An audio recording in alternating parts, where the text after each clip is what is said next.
Naam, ni tarehe 5 ya mwezi wa 10 mwaka 2025. Kwa majina naitwa Rajabu Mochi Shabani. Nazungumza kupitia taasisi ya Tatamata nikiwa kama mkurugenzi upande wa tankers. Leo tutaizungumzia Malebo. Malebo ni nini? Malebo ni wapi? Malebo ni depo ambayo inahusika na ushushaji wa mafuta katika nchi ya Kongo.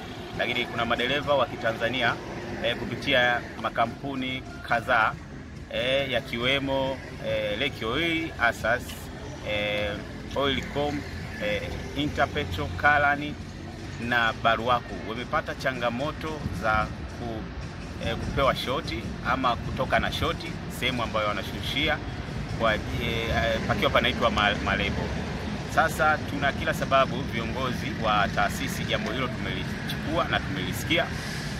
Tumefuatilia kadri tulivyoweza kufuatilia kushirikiana na viongozi wa Kongo upande wa Kongo kina Mr. Mande, lakini viongozi hawa hawakupewa ushirikiano na depo manager, kwa maana kwamba hapo Malebo hawakupewa ushirikiano kama viongozi.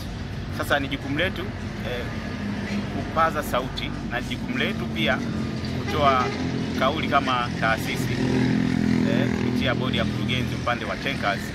Tuna kila sababu ya kuhakikisha hawa madereva wa Kitanzania wanayashusha mafuta wakirudi wakiwa salama salimi.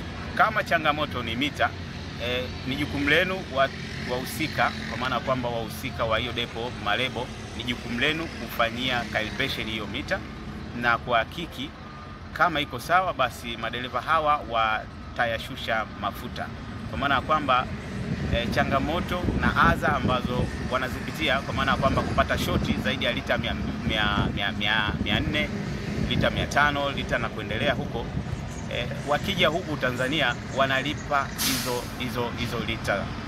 Sasa madereva hawa wanasafiri wanapasua milima na mabonde, wanapita kwenda katika misitu ya nyika hii, wanakutana na vijana wapolaji, wezi, wanyang'anyi, lakini hawa madereva wamekuwa ni waadilifu na kuyalinda haya mafuta hadi wanapoyafikisha katika sehemu hiyo ya kushusha. Wanakuwa na uchungu hadi kufikia hatua ya kuweza kusitisha huduma kwa sababu tu ya kuweza kupata haki zao. Rai yangu kwa wahusika, kwa maana kwamba depo manager, jaribu kufanya mazungumzo na kile ambacho wanakihitaji hawa madereva wa Kitanzania kuhakikisha kinafanyika. Wao wanahitaji